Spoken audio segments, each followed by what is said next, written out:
Frazier and Maestro styles, you know we got one. Right back like we left something. We don't duck smoke, we want all of it. So line them up, Trey sharp with the blade, you know we sizing it up. I'm quick to catch the fade, you know Styles making the cut. Cause we coming out clean every time that we showing up. It's gonna be called The Barbershop.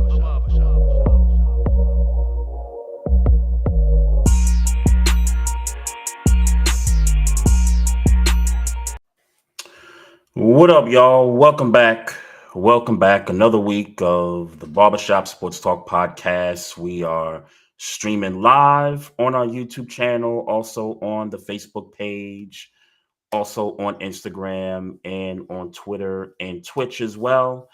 It's your boy Trey Frazier here, and I got the homie Maestro Styles here with me tonight. Yes, sir. Yes, sir. What's good, man? Happy belated Father's Day, bro. Same to you, man. Same to you, my guy. How's everything? What you do?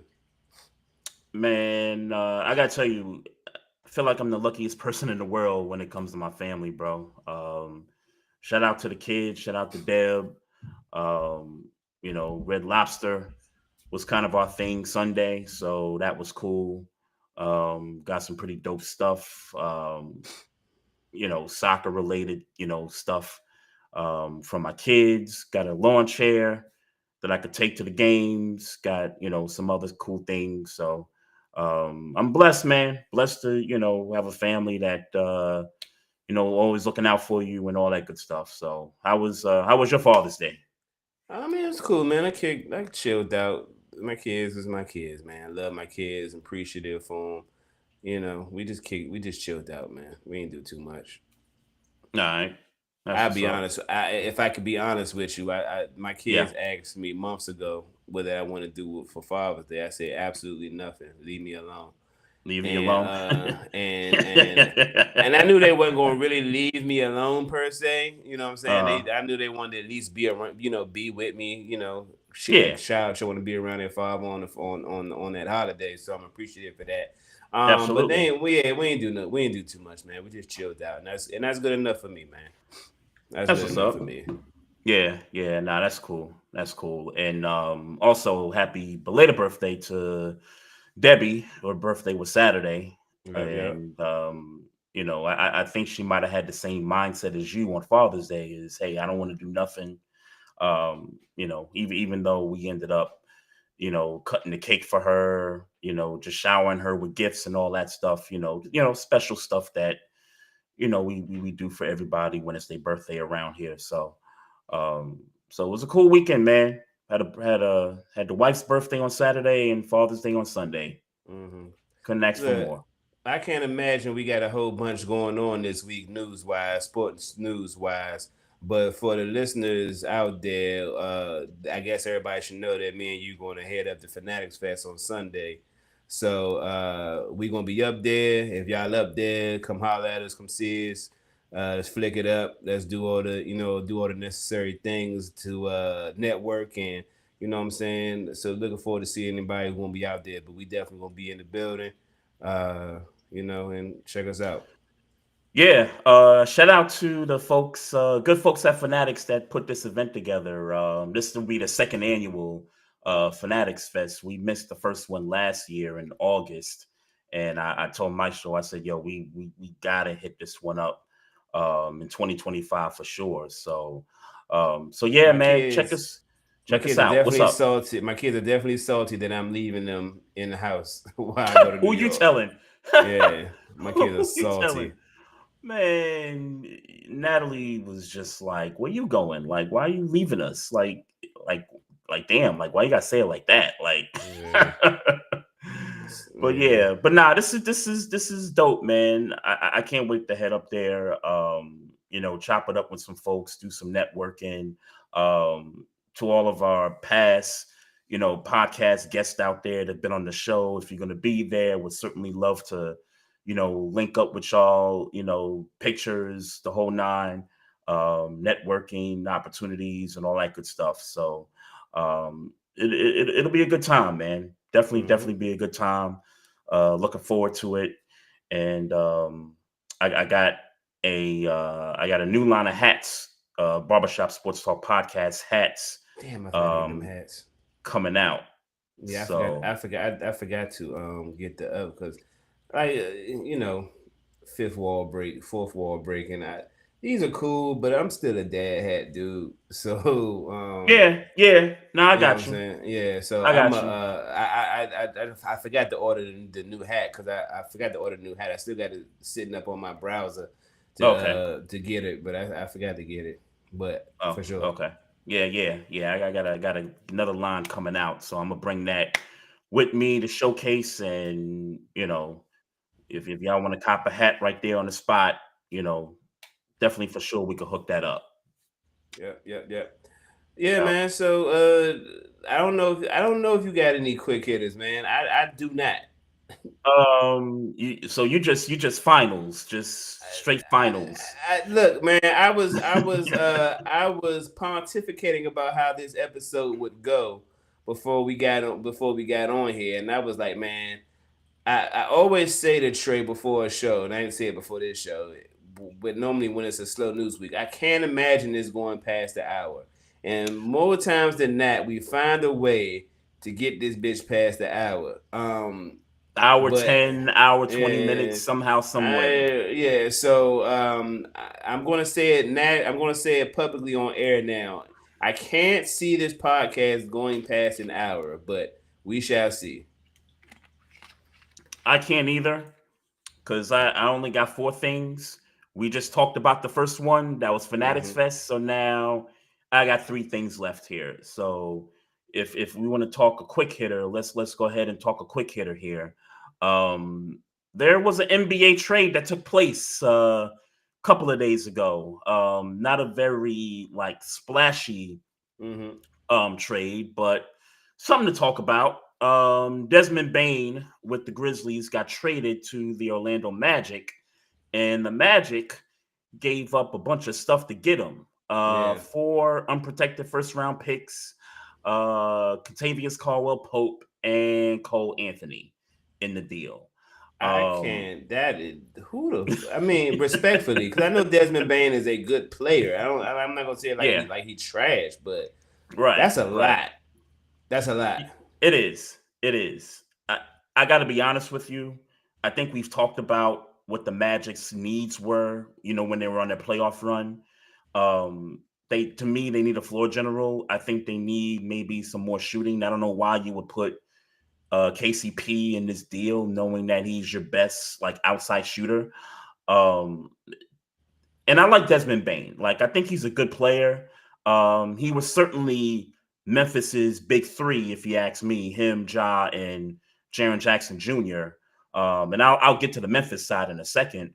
But if you're Orlando and you think this is going to move a needle in terms of you having a chance at winning the Eastern Conference, I don't know that this does that for them.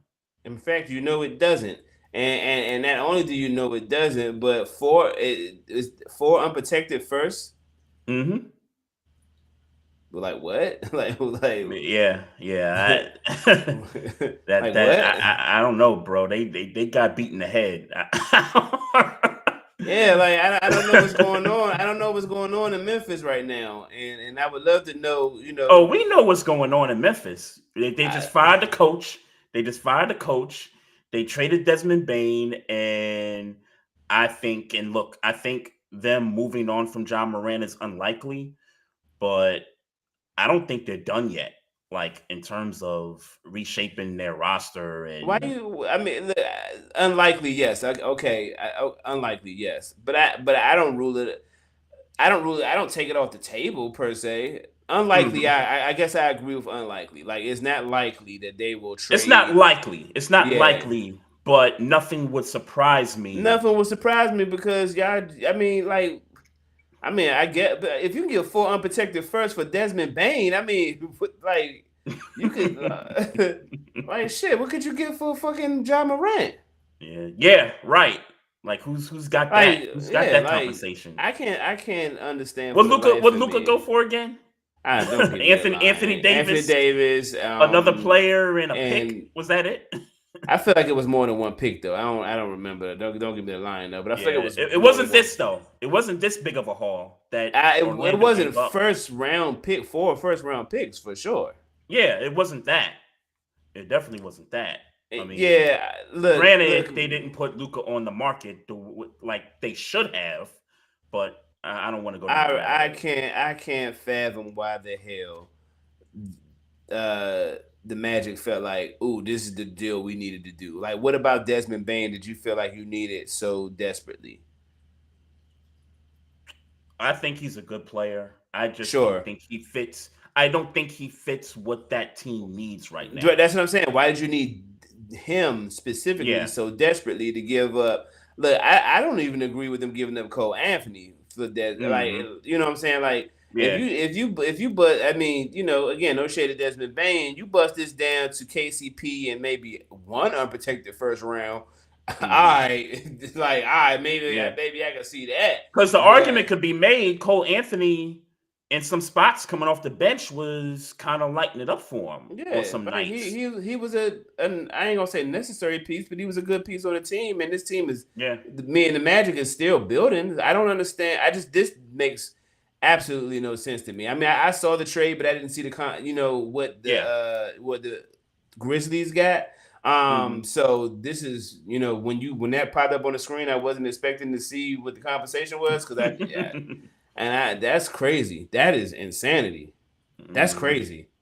Yeah. I mean, you thought the 5 picks for Rudy was crazy or the 5 for Bridges, but this one here. This is crazy. This one here is, and I don't, and neither team got better off of this in my book. Like, I think in everybody's view, they should feel like neither team got better.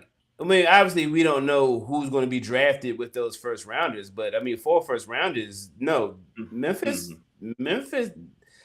that's a win-win. Yeah. Oh, for sure. Yeah, that's a win. I guess I'm just talking about for next year only. I'm just talking next year. I won't say that because Cole Anthony is good. KCP, like they're going to give you point production off the bench. Like they are just going to do that. Yeah. So and now that I think about it, and now that I think about it on the Memphis side of it, because I think they were a team we also talked about that can't shoot. That part too, but I feel like I don't feel like their bench was so phenomenal. Like these are additions to their bench. I mean, and again, that's not to say Desmond Bane isn't an addition to the Magic in some way, shape, or form. But I mean, like this ain't nothing. This ain't nothing to move the needle. Memphis definitely won. Memphis definitely won in this situation. Yeah, facts. Memphis definitely won in this situation. Yeah. But yeah, shout out to Desmond Bane. Shout out to him for sure. Yeah, and to those guys, Cole Anthony and Kentavious Caldwell-Pope. I mean, y'all playing next to a superstar in my book. I mean, again, we'll see how they what other moves this team makes, but I think like we talked about at the top, nothing would surprise me. And don't get me the line, right? Don't give me the line. Who was the second best scorer on the Grizzlies? Right now? No. Last year, who was the second best scorer? Oh, it probably was Jaren Jackson Jr. So Desmond Bane was more like number 3. He was more like number 3, I would say. He was more like that. It's kind of interchangeable because Ja missed some games, and the points per game output wasn't like it once was. So I don't know. Those are the big 3. Those are the big 3. I get that, but I felt like, and I don't know for a fact. I felt like Desmond Bane was the second best scorer on that team. No, he probably is. When Ja's right. Like when Ja's right, Desmond Bane can do that. But when Ja's not playing at his best, you got nights where Jaren Jackson Jr. can get his. And Desmond Bane, sometimes he might have a few off nights here and there. So I mean, he was averaging 19. He was averaging 19 a game.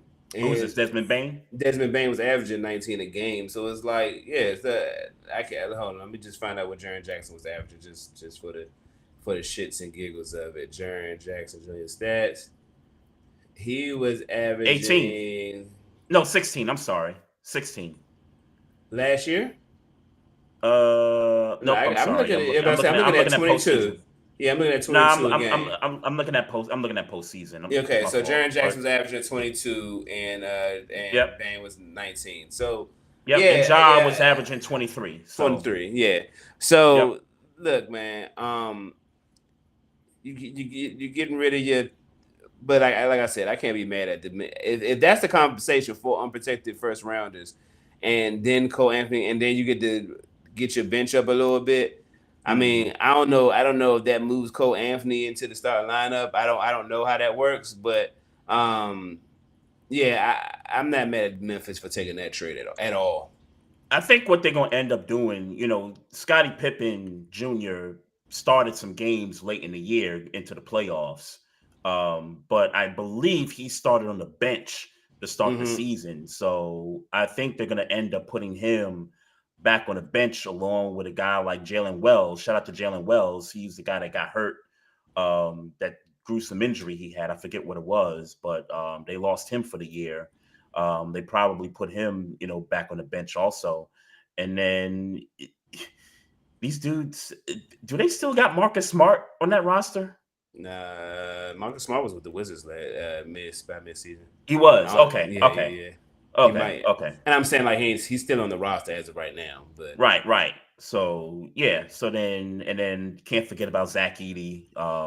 Zach Edey needs some work on his game as well. So well, yeah, before, I mean, if I remember this, by the time we get the NBA projections, you can count on me taking the Grizzlies out of the playoffs.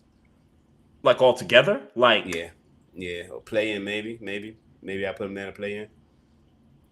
just off of a Desmond Bain Their like departure. their third best scorer. You believe Scottie Pippen going to pick up the slack? I mean, I think it'll be a group effort, but I don't know that Desmond Bain was that like crucial to them to drop from what I guess they Number were what 3 or eight. 4. Yeah, I mean, throughout the year they were in that 2-3, but they did slide, toward Okay, the true, end true, there true. to being Right, number right, 8. right, They right. did True. slide, but they still had a pretty good record, for the year. So Yeah, bro. yeah, But and then in the Western Conference, it only takes 1 or 2 games to be out. So yeah, good they, point. Yeah, they so went 48-34. Like yeah. So I mean, that's a good record. yeah, sure, but you talk about 46 or 45 wins, and you might not make the playoffs in the Western Conference. So Yeah, good point. Yeah, that's a good point. Yeah, because San Antonio was going to be, lurking from the rear. Pause. And then the other teams that's at the top there. We haven't heard anything or seen any major moves by those teams. mm. So yeah, it's possible. I'll take that back. It's possible they fight for a playing spot, 9 seed, 10 seed, something like that. Yeah, for sure, for sure. It sounds like it. All right.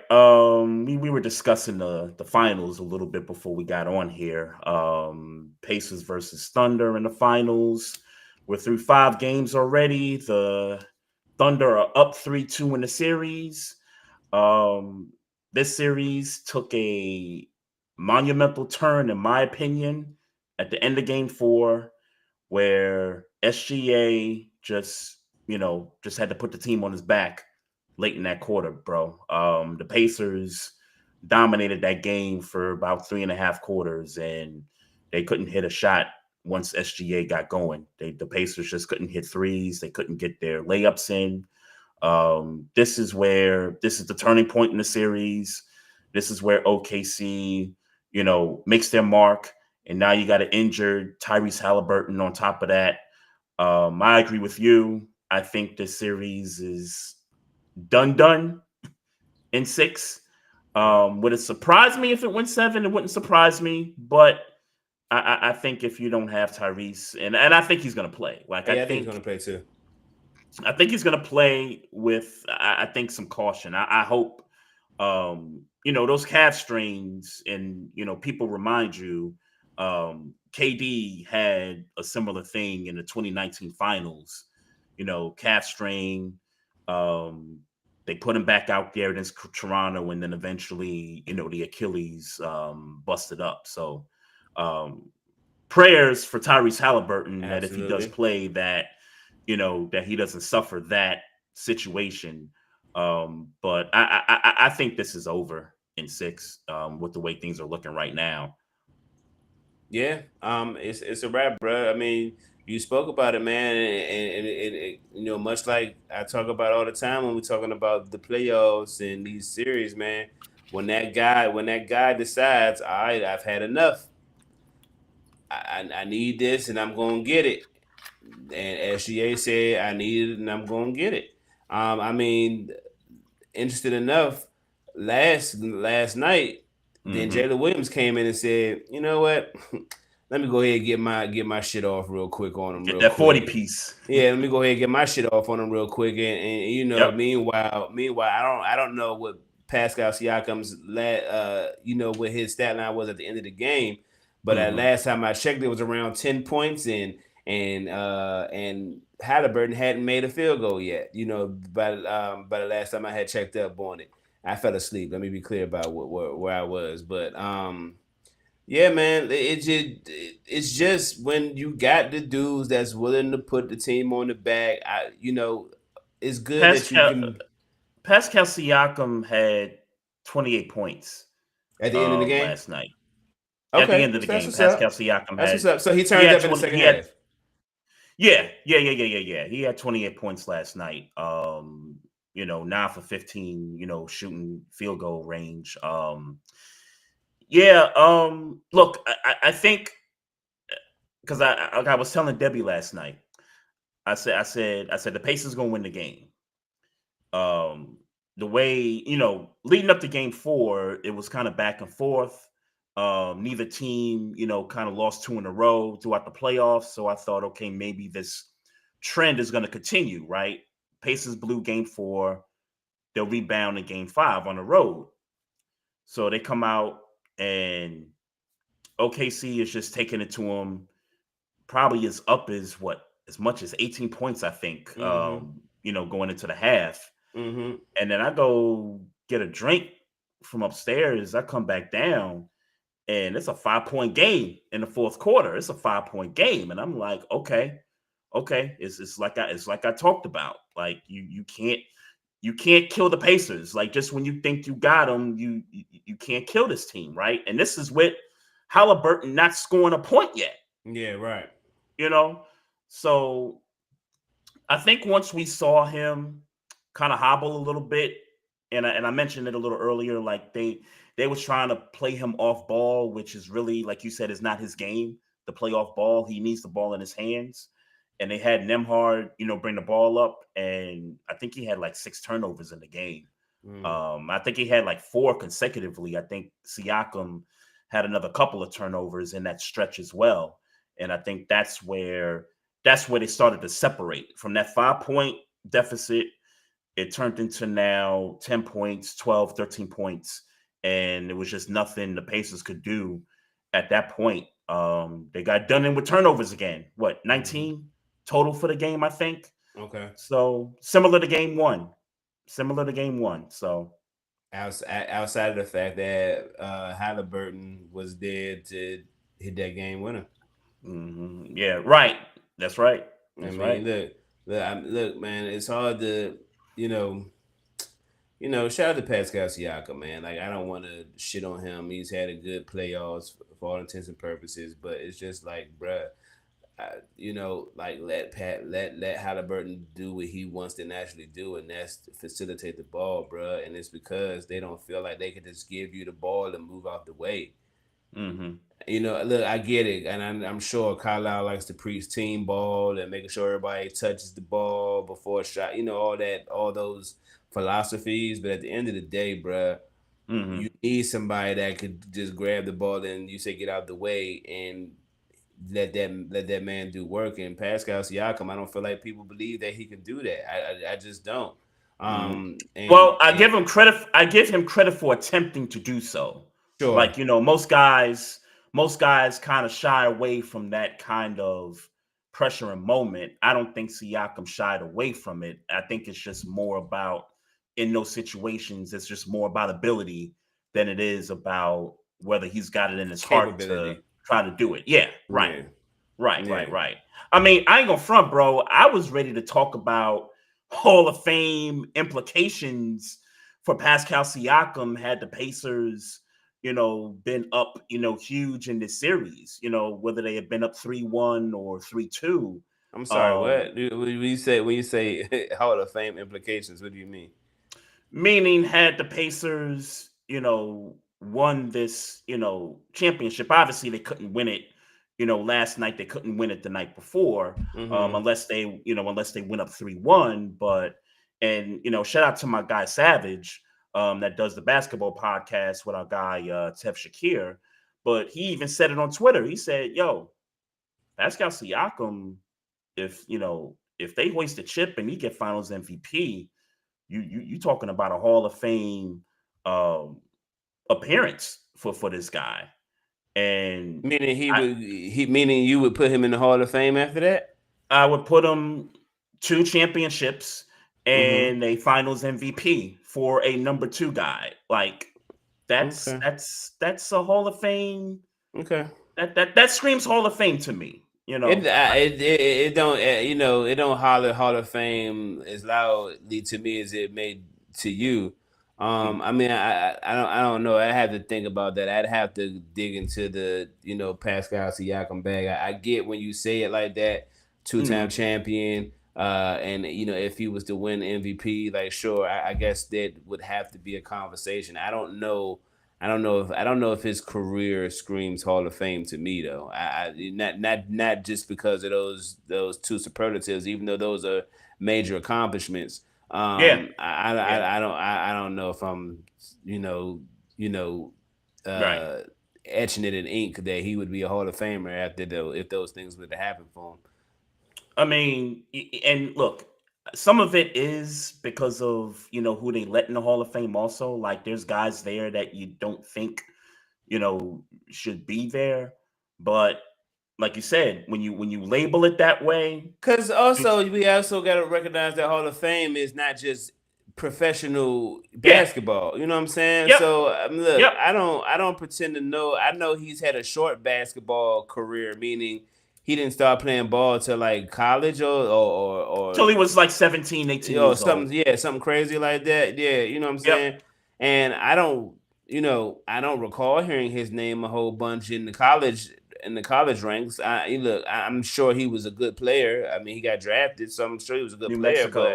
New Mexico State. Yeah. So it's like, I don't know how good or how bad he was, but that just don't scream Hall of Fame to me if we talking about his whole entire basketball career, even with those 2 accomplishments and being a 2-time champion and getting an MVP this year. Again, if that were to happen, I don't know if that's Hall of Famer to me right away. Yeah, maybe not right away, but I think you could certainly and I think you kind of said it in the middle of what you were saying there. You were saying conversations have to be had about him with a Finals MVP and 2 championships. Part I agree with. I'd be open to it. Yeah, I mean, you can't. Anybody, you know me. Anybody, if you win 2 rings, and you're a significant part of those 2 rings, I mean, as a number 2, a number 2, you know what I mean? There at least has to be a conversation. I would have to think. I'm not gonna go as far as to say he would be a shoo-in, or anybody with those accomplishments would be a shoo-in. But sure, let's have a conversation if you're the number 2 behind Kawhi Leonard and the number 2 behind Tyrese Halliburton, and you got 2 chips and then won the MVP over Halliburton. You know what I'm saying? And we already got the how much stock people put into the Eastern Conference Finals awards that that he just got. But maybe if you add that to the accomplishment list, maybe I don't know what that does for the stock for you, but not much for me. I'll take it a step further. I'll go down this rabbit hole. Chauncey Billups, I thought, was a really good player. During his time, in the NBA, won a championship on a team without stars. Like I think every time the conversation comes up about teams that win in the NBA that don't got that, that go-to guy, that superstar guy, that Detroit Pistons team in 2004, that team always is at the top of the list when you talk about those characteristics. Chauncey Billups was the Finals MVP of that series against a pretty good Lakers team. I know they had Malone and Gary Payton on the back ends of their careers, but Shaq and Kobe was still on that roster. So Chauncey Billups is in the Hall of Fame with having that credential. But of being a also Finals MVP and just one championship. But he was dominant in college, and he was dominant. He was dominant throughout his NBA career. Like, he was one of the best point guards in the game for pretty much the entire time he was in the league, whether it be with Detroit or the Nuggets. Like, he was a dominant point guard.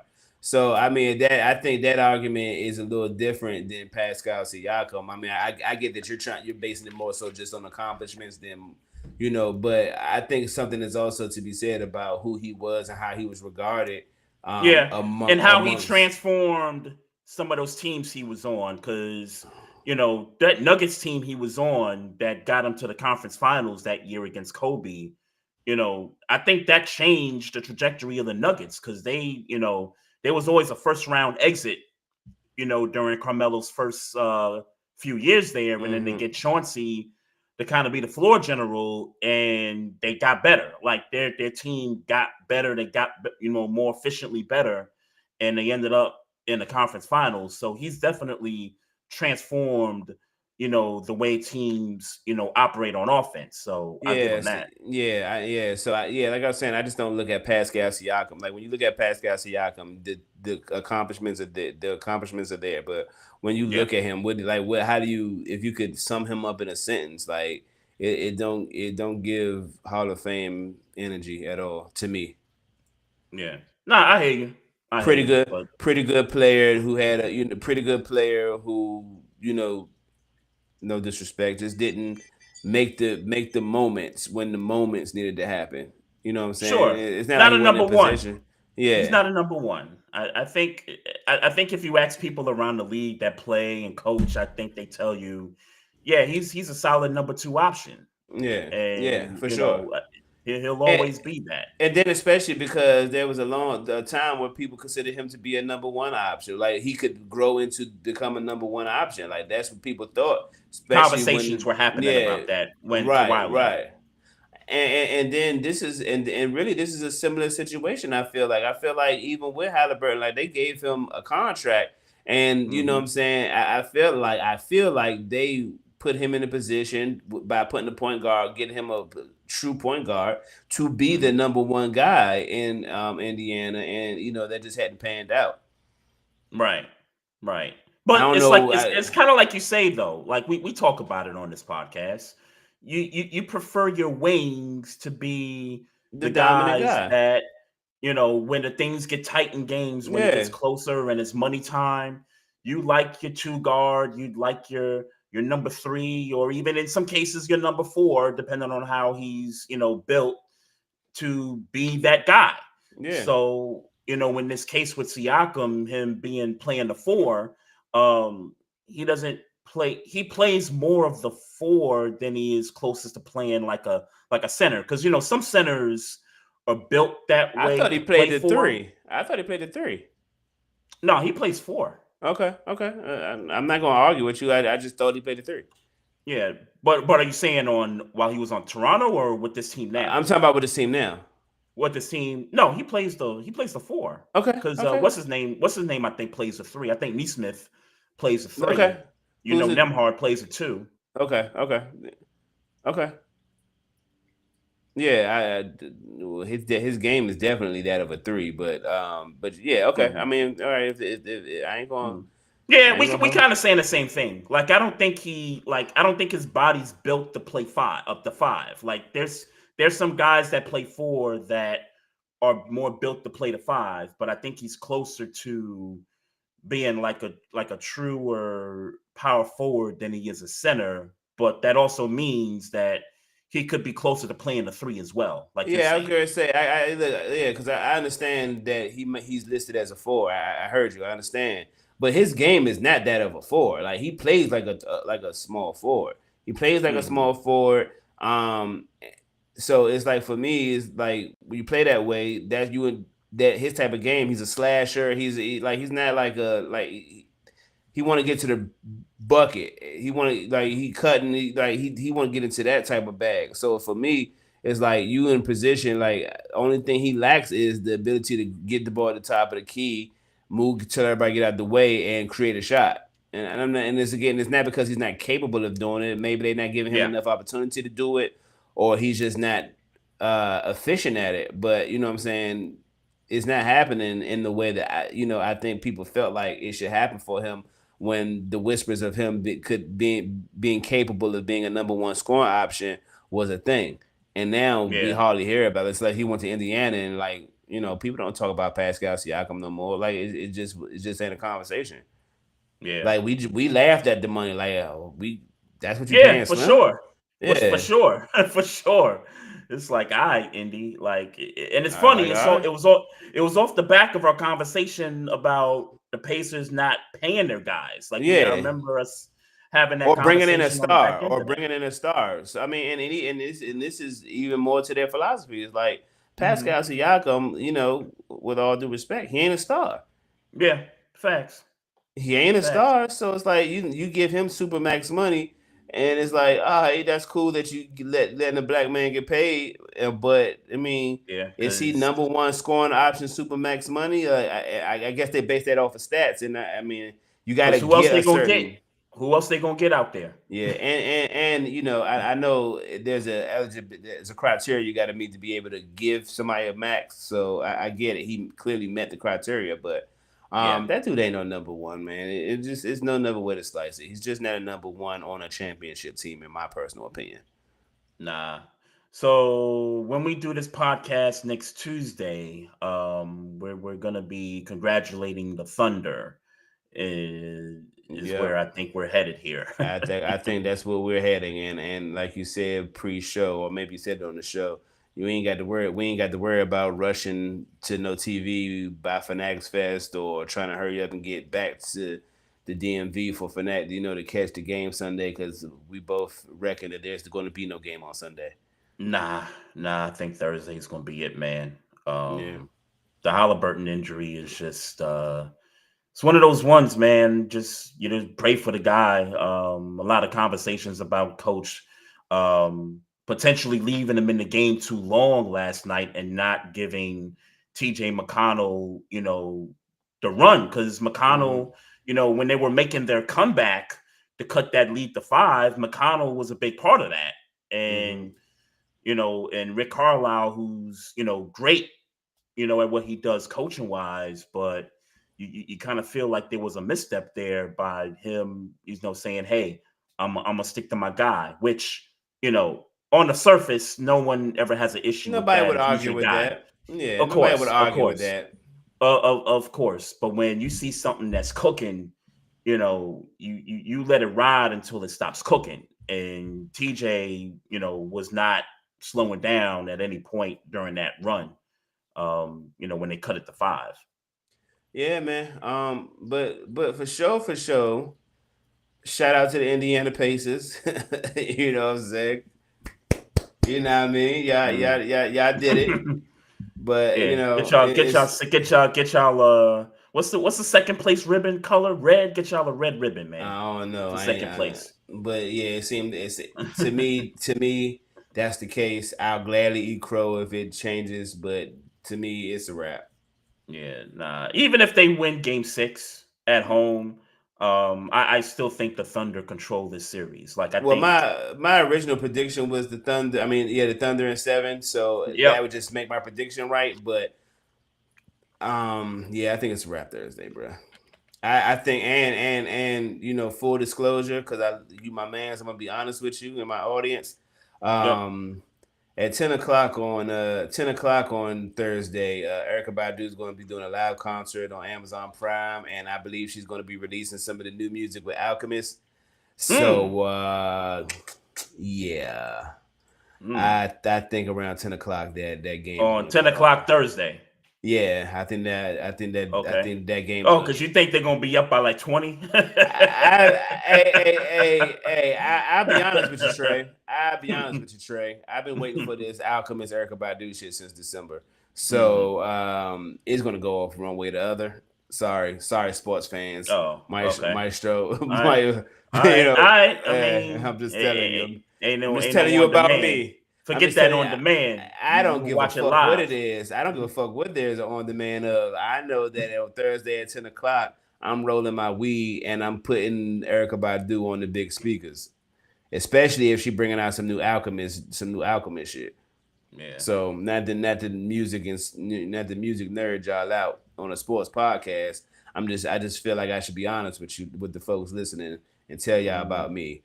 Yeah, let me know how that duo turns out on Thursday, because I certainly I certainly am an Alchemist fan. Erykah Badu as well, for sure. Boy, the run that Alchemist is on right now.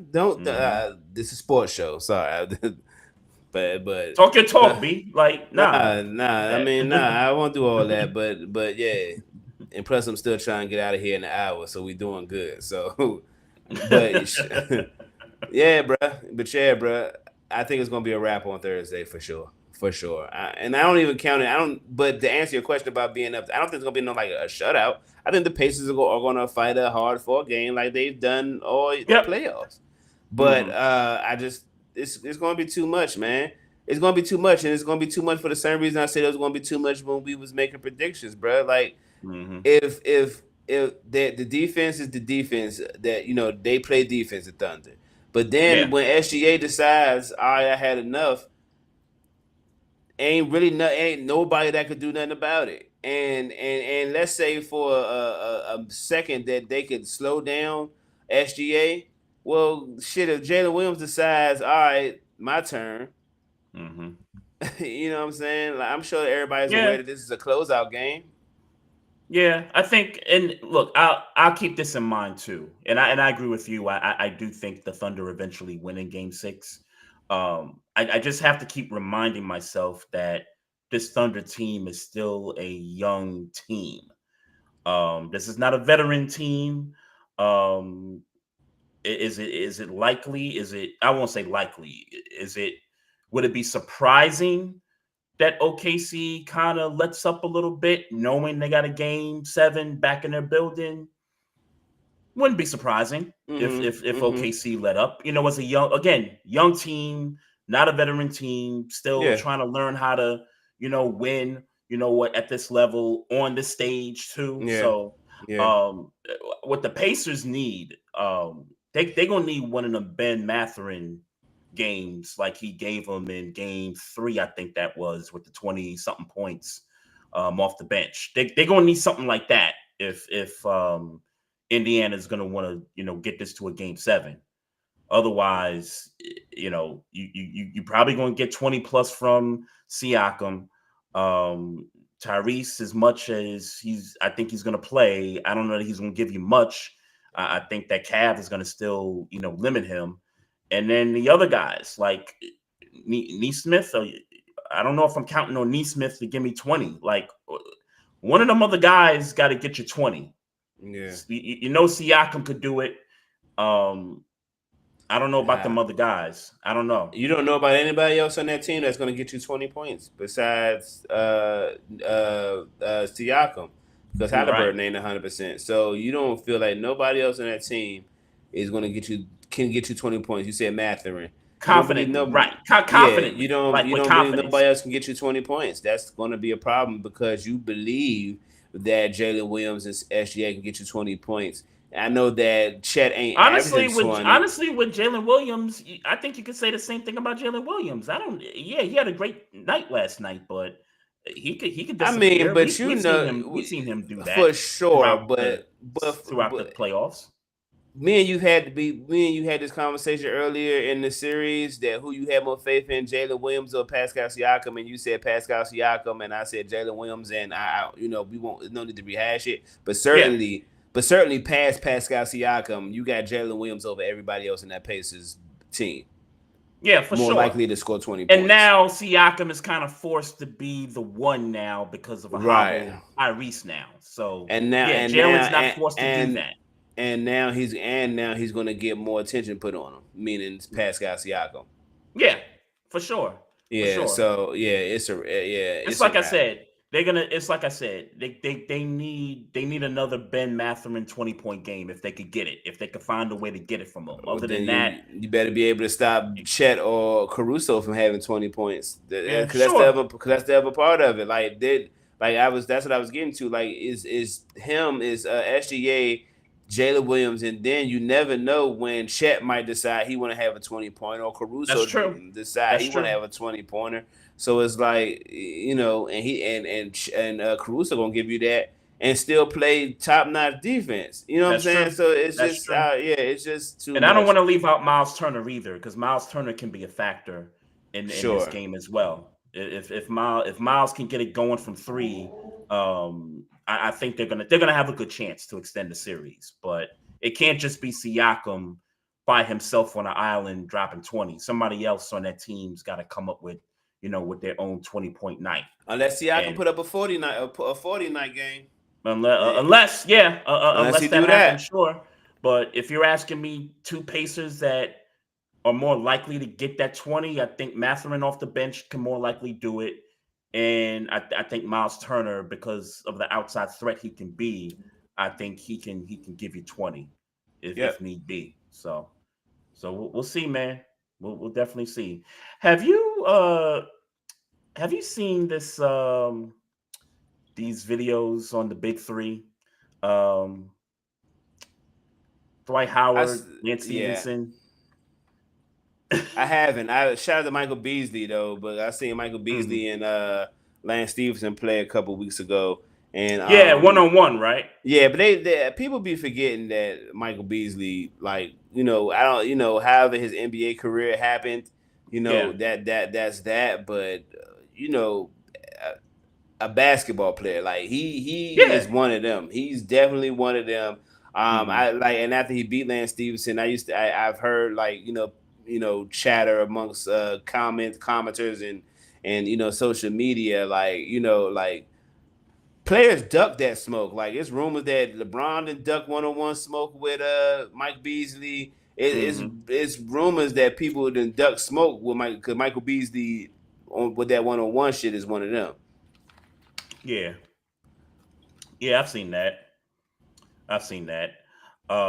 So I haven't been watching Big Three. I think I tuned in maybe like one half of a match over the weekend, but I haven't really been concentrated on like Big Three stuff. Matter of fact, they're gonna be in Baltimore Sunday at the arena down here, playing a couple of matches and stuff. But I do want to go to a Big Three game. I do want to go to a Big Three game one day. And sure. and I know tickets ain't that bad neither. So tickets were like $25 or something. Yeah, I was just on the website checking. They're like $25 for upper bowl seats, which is not bad. But even at lower bowl, you get $100 ticket. Like that's not bad at all. But with Dwight Howard, Lance Stevenson, your boys got into a scuffle. Looked like Lance won that one. And then you had Steven Jackson, who, by the way, is coaching the DMV Trilogy team for the Big Three. This man, they lost by 3 points. This man wanted to go fight Jalen Johnson, who's a player on the other team that won their matchup over the weekend. I do like the Big Three in that respects that they like Gary Payton. I've seen him get into shouting matches. I don't know if he's still coaching, but when he was coaching, I've seen him getting into some shouting matches with players. What's the boy name that was on the Wizards? Crawford. Crawford, yeah. What's the dude name? Jordan Crawford. Oh, okay, yeah. I don't remember who it was, but I just remember I like that. I like that dynamic where coaches can talk a little crazy to players, and we actually get it. get the interactions. I like that about the big three. Like I like shit Yep. talking. You know what I'm saying? Yeah. So I like Right. that we Right. get that with the big three. Yeah. Like they're mic'd up and you could hear them, talk trash and stuff. I actually enjoy some of that stuff. But I kind of bring up these two like instances to all just say that this is great for the big three. This is great. Like, have a little animosity between players and, player versus coach, like to have that. I think is great, man. I think it's bringing more eyeballs to the TV, to the big three. Ice Cube has got one great thing going right now. Just from a popularity standpoint, is making millions of dollars right now. It's one of those ones, man. It's one of those like niche sports right now. Yeah, for sure, man. Shout out to Ice Cube, man. Like he set out to do it and he's doing it. They 8 9 years now maybe since their About inception. 8. I think this is like the Yeah, 8th year, something like yeah, that. Yeah, yeah. So shout out to him. yeah. And folks told him, hey, this wasn't gonna be a great idea. Like, networks was turning them down. Like, hey, this wasn't gonna be nothing. And look, got the contract with CBS. I think he had a contract with Fox for a little bit there, but they doing some good stuff right now, man. It's a good product. I say that it's a good product. It's also an opportunity to see some of your former favorite, NBA players in there. Joe Johnson still out there. Yeah, Joe Johnson, Reggie Evans is out there. I was like, Yeah, Reggie Evans, like that. It's a blast from the past. You know what I'm yeah. saying? Like you seeing a lot of dudes there, man. Michael Beasley, we just talked about Michael Beasley being on the team. Lance, like we talked about, happy to see him out on the court. So yeah, it makes for good nostalgia. I'll leave it at that. Makes for some good stuff, man. For sure. Quick promo, guys. Just wanted to make sure we drop the merch information here. So, t-shirts is on sale, even though the weather has been acting a little, crazy, this week. I got hoodie on right now, because it's so damn cold, so damn chilly outside. But, we got t-shirts for sale. We got some black ones, gray, white, even this blue one that you see here on the screen here. If you're watching, just scan the QR code and, make your purchase. We'll get one out to you quickly as possible. And then I still got these hats, new era snapback trucker hats, like the one I got on right now. I still got a few of them left. I'm actually going to be bringing some of those with me also to Fanatics Fest as well. So when I see y'all and y'all see these hats, y'all going to be like, oh yeah, these joints look dope.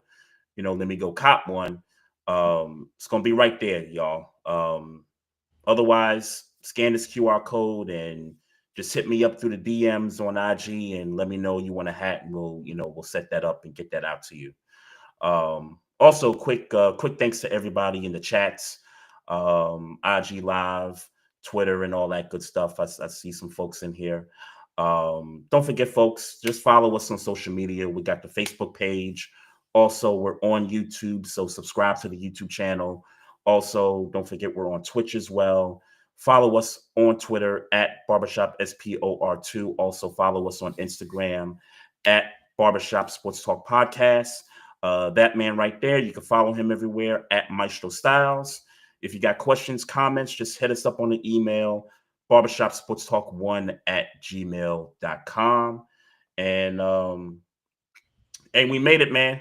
We did it, man. We made it. We made it just under an hour. Just under an hour, man. Hey, so man. Sometimes you get I'm gonna attempt to watch the BET Awards. Okay, the replay. That's my life. Yeah, because I don't watch TV like that. I'm gonna watch it, but I guarantee you, within the first 30 to 40 minutes, it's gonna be watching me. It's gonna be watching you. I promise you that. It's definitely gonna be watching you. So, so that's it for the show, folks. Love, peace, and happiness to everybody out there. Next week, we got a dope one for you. And as always, folks, mind your damn business. Drink some water. Oh, yeah, we got 'em. Trey, Frazier, and Maestro styles, you know we got one. Right back like we left something. We don't duck smoke, we want all of it.